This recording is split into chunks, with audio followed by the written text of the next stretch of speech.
नमस्कार बच्चों। बच्चों, आज हम लोग बहुत ही इम्पोर्टेंट चैप्टर रिप्रोडक्टिव हेल्थ इसको डिस्कस करेंगे। इसमें जो टॉपिक है वो पहला है कि पॉपुलेशन, दूसरा है आरसीएच, कंट्रासेप्टिव मेथड्स। तीन टॉपिक है मेनली। पहला रिप्रोडक्टिव हेल्थ। ये रिप्रोडक्टिव हेल्थ क्या होता है? WHO ने डेफिनेशन दिया कि रिप्रोडक्टिव हेल्थ मीन्स होता है total wellbeing in all aspects of reproduction, that is physical, emotional और behavioural and social. All aspects of reproduction: physical, emotional, behavioral and social. It is a definition of WHO. Country में reproductive health since सबसे शुरू किया गया, that is in 1951 में, और बहुत सारी गवर्नमेंट ने अलग अलग काम किए, बहुत सारे प्रोग्राम्स इंट्रोड्यूस किए गए और उसमें था एक फैमिली प्लानिंग प्रोग्राम। और उसके बाद फिर ये प्रोग्राम दूसरा आया RCH, reproductive and child health care programme.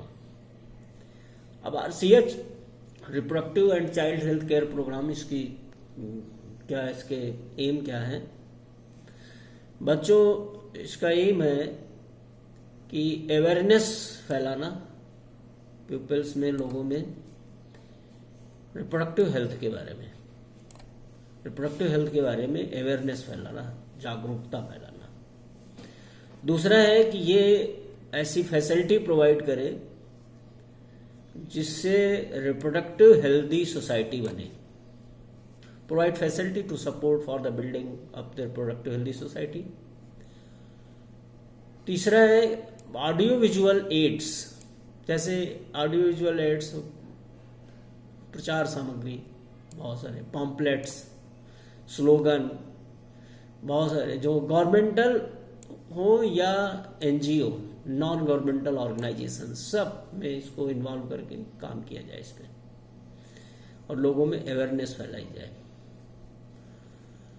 दूसरा ये कि जो अवेयरनेस फैलाना है स्कूल चिल्ड्रंस में सेक्स एजुकेशन को इंट्रोड्यूस करने के लिए। एसेंशियल प्रोवाइड, जो भी मेडिकल असिस्टेंस प्रोवाइड करना, किस से रिलेटेड, प्रेगनेंसी से, डिलीवरी से, STD, sexually transmitted diseases, abortion, contraception, menstrual problem, infertility, इन सब से रिलेटेड मेडिकल असिस्टेंस प्रोवाइड करना। Pregnancy, delivery, STDs, abortion, contraception, menstrual problem, infertility etcetera, ये सब आरसीएच प्रोग्राम के एम है। पहला क्रिएट अवेयरनेस रिप्रोडक्टिव हेल्थ, दूसरा है रिप्रोडक्टिव हेल्थ सोसाइटी के लिए फैसिलिटी बनाना, ऑडियो विजुअल, पॉम्पलेट्स, ये सब गवर्नमेंटल और एनजीओ दोनों मिलकर के काम करना। सेक्स एजुकेशन के बारे में इसको इंट्रोड्यूस करना, और मेडिकल असिस्टेंस प्रोवाइड करना, जैसे कि pregnancy, delivery, STDs, abortion, contraception और मेंस्ट्रुअल प्रॉब्लम, इनफर्टिलिटी एटसेट्रा के लिए। बच्चों, एमिनोसेंटेसिस, इसमें क्या होता है कि जो फिटस में, यूट्रस में बच्चा होता है, फिटस, उसी का सेक्स डिटरमिनेशन करते हैं, और ये क्रोमोसोमल पैटर्न की बेसिस पे किया जाता है। XX है तो लड़की होगा, XY है तो लड़का होगा। और ये एमिनोसेंटेसिस को, इसको ये बैन कर दिया गया, क्योंकि इसका पर्पस था कि सेक्स एमिनोसेंटेसिस का, कि अगर क्रोमोसोमल डिसऑर्डर है तो ये पता करना, लेकिन ये बैन कर दिया गया क्योंकि इससे बड़े साइड इफेक्ट था, और एक था उसमें साइड इफेक्ट क्या, फीमेल फोर्टिसाइड, मतलब कि सेक्स डिटरमाइन करके अगर लड़की होता था तो उसको एबॉर्ट कर देते थे। अब बात करते हैं पॉपुलेशन एक्सप्लोजन। बहुत ज़्यादा पॉपुलेशन बढ़ रही है। क्यों बढ़ रही है? Improvement in quality of life, quality of life बढ़ रही है ऑल राउंड। क्यों? बेटर हेल्थ फैसिलिटी और इम्प्रूव्ड कंडीशन ऑफ लिविंग्स, और इसी से ये पॉपुलेशन बढ़ रही है। Large increase in the population lead to the large increase in population is called population exclusion. Lead to large increase in population is called. अगर हम बात करें वर्ल्ड पॉपुलेशन तो 2 मिलियन 1900 में ये अबाउट 2 मिलियन थी, और 2000 में ये 6 बिलियन। देख रहे हैं, 2 बिलियन से 6 बिलियन है।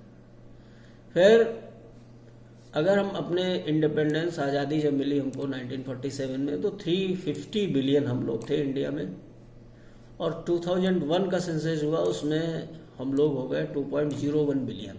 मिलियन थे कहाँ 350, और अब 1947 की बात है तो हम हो गए कितना 1.02 बिलियन 2001 में। और अगर 2011 का डाटा देखो तो 1.21 बिलियन है हम लोग। अगर ये पॉपुलेशन ग्रोथ रेट को देखें आप हमारे इंडिया में, तो लगभग हमारे पास 1.7% है।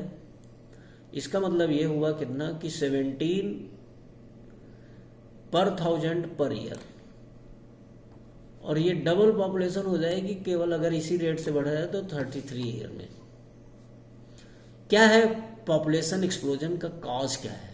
बहुत सारे कॉज हैं, हिस्ट्री में आप लोगों ने पढ़ा होगा बहुत सारे, और उनमें से मेन कॉज जो है जो हम लोग बात करते हैं वो है, एक तो डेथ रेट कम हो जाना,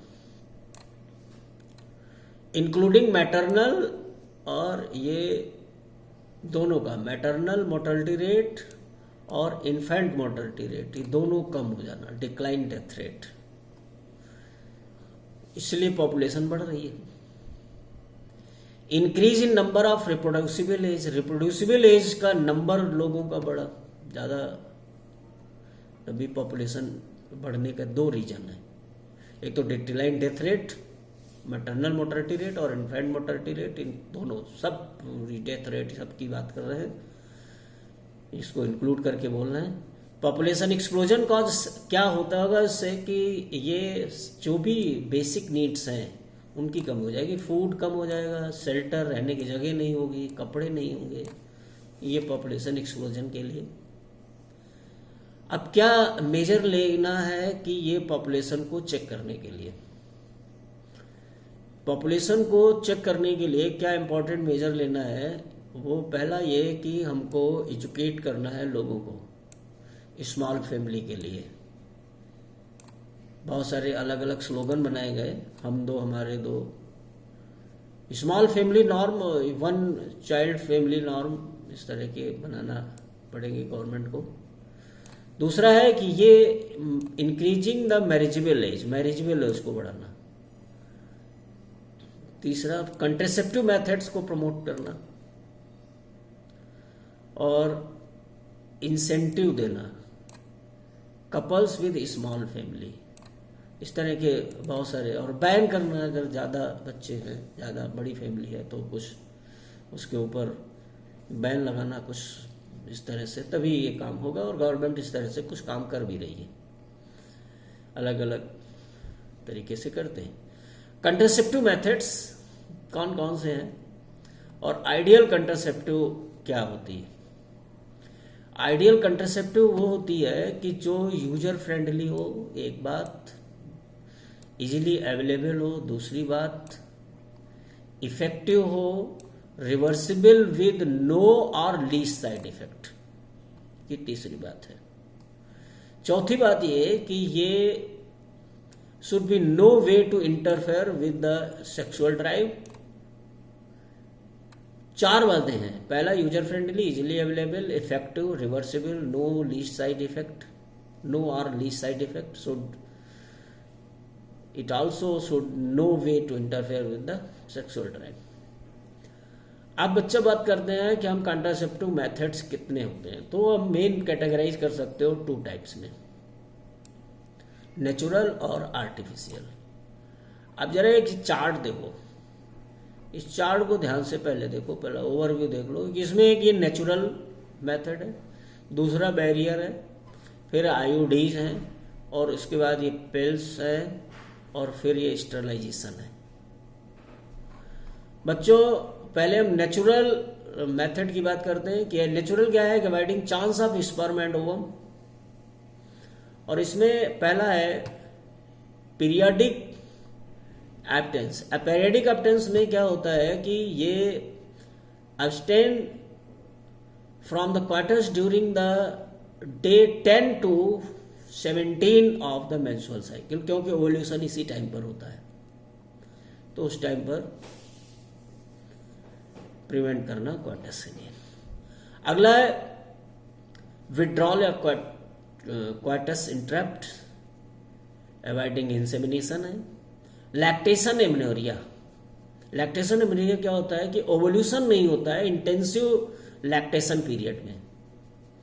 ओवल्यूशन क्यों नहीं होता है, क्योंकि बच्चों एलएच का लेवल डिक्रीज कर जाता है लैक्टेशन पीरियड में। जब ब्रेस्ट फीडिंग होती है, बच्चे की बर्थ होती है, उसके बाद में धीरे धीरे एलएच का लेवल कम होता है, एफएसएच का भी कम होता है, धीरे धीरे वो 1 साल 2 साल पर धीरे धीरे एफएसएच का लेवल बढ़ता है।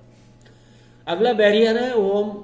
ये क्या करते हैं, बैरियर ओवम और स्पर्म को प्रिवेंट करते हैं मीटिंग के लिए। उसमें पहला है कंडोम, दूसरा है डायाफ्राम सर्वाइकल कैप वॉल्ट्स, ये मेल के लिए होता है और ये फीमेल के लिए। ये क्या करता है, cover the cervix of the female. अब बच्चों बात करते हैं आईओडीज, इंट्रा यूट्राइन डिवाइस, पूरा नाम इंपॉर्टेंट पूछा जाता है। पहला उसमें है नॉन मेडिकेटेड है लिप्स लूप। नॉन मेडिकेटेड देखो इस तरह से याद करो, नॉन मेडिकेटेड में लिप्स लूप है, ये फैगोसाइटोसिस ऑफ स्पर्म करते हैं यूट्रस में, फैगोसाइटोसिस स्पर्म इन यूट्रस। दूसरा है copper releasing, copper T, copper 7 Multiload 375, ये क्या करते हैं, सप्रेस कर देते हैं स्पर्म मोटिलिटी को एंड फर्टिलाइजिंग कैपेसिटी को, ये देखो। तीसरा है हार्मोन रिलीजिंग प्रोजेस्टेसर्ट LNG20, ये क्या करते हैं कि make uterus unsuitable for implantation cervix, ये हार्मोन रिलीजिंग आईओडीज हैं। अगला है गोलियां हैं, टैबलेट्स हैं, पिल्स हैं। प्रोजेस्ट्रॉन होती हैं या तो, या वो प्रोजेस्ट्रॉन एस्ट्रोजन का कॉम्बिनेशन होती है, ये बहुत इंपॉर्टेंट क्वेश्चन है। ये इसमें से क्या करती हैं ये कि ये inhibit ovulation, implantation, alter the quality of cervical mucus and prevent entry of sperm, ये इनके काम है इन गोलियों के। इनहिबिट ओवल्यूशन, इम्प्लांटेशन को भी रोकना, ये सर्वाइकल जो म्यूकस है उसकी क्वालिटी को अल्टर करने देना, जिससे स्पर्म एंट्री नहीं होगी। CDRI ने एक दवा बनाई, सहेली टैबलेट का नाम है, पूछा जाता है, central drug research institute Lucknow में है ये। नॉन स्टेरॉयडल ये प्रिपरेशन होता है और ये वंस अ वीक लिया जाता है, पिल है, और फ्यू साइड इफेक्ट इससे होते हैं। अगला है मेथड है स्टरलाइजेशन, ये क्या करता है, इसमें ब्लॉक कर देता है गैमीट ट्रांसपोर्ट का। स्टरलाइजेशन ये परमानेंट मेथड है। वैसेक्टोमी, अब वैसेक्टोमी में देखो ये वैसा डिफरेंशिया को कट कर देते हैं, वैसा डिफरेंशिया से वैसेक्टोमी, मेल में होगा इसका मतलब ये, तो स्पर्म नहीं आगे बढ़ेंगे। ट्यूबेक्टोमी, फैलोपियन ट्यूब को कट कर देते हैं, और ये ट्यूबेक्टोमी, बस यही 2 पूछा जाता है इससे, ये वैसेक्टोमी और ट्यूबेक्टोमी क्या होती है। अब बात करते हैं आईओडीज जो आईओडीज हैं, ये जो आईओडीज थी, इन सब में आईओडीज जो हैं ये आइडियल कंट्रासेप्टिव हैं फॉर द फीमेल के लिए। कौन किन के लिए, कि जो डिले प्रेगनेंसी या स्पेस चिल्ड्रन चाहते हैं उनके लिए। और ये मोस्ट वाइडली एक्सेप्टेड मेथड है कंट्रासेप्शन का इंडिया में, ये बात है। अगला है प्रोजेस्ट्रॉन। अब देखो एक और है कंट्रासेप्टिव मेथड में, उसको है इंजेक्शन और इम्प्लांट। इंजेक्शन क्या होते हैं और इम्प्लांट क्या होते हैं, देखो इम्प्लांट प्रोजेस्ट्रॉन, खाली प्रोजेस्ट्रॉन या कॉम्बिनेशन ऑफ प्रोजेस्टेरॉन और ईस्ट्रोजन का कॉम्बिनेशन, ये यूज किया जाता है इंजेक्शन की फॉर्म में या इम्प्लांट, इनका ये इसको स्किन के नीचे ये लगाए जाते हैं। ये इम्प्लांट है, देखो इम्प्लांट का ये फिगर है।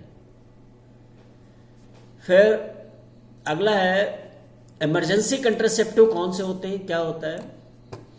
दो इमरजेंसी कंट्रासेप्टिव में प्रोजेस्टेरॉन या प्रोजेस्टेरॉन एस्ट्रोजन का कॉम्बिनेशन या कोई आयोडीज, अगर with in 70 hours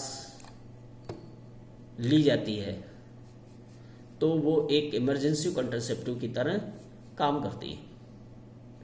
with in 72 hours of quarters have been found to be very effective emergency contraceptive. Next बात करते हैं बेटा medical termination of pregnancy and STDs. Medical termination of pregnancy and STDs. बच्चों इसकी बात हम लोग नेक्स्ट वीडियो में करेंगे।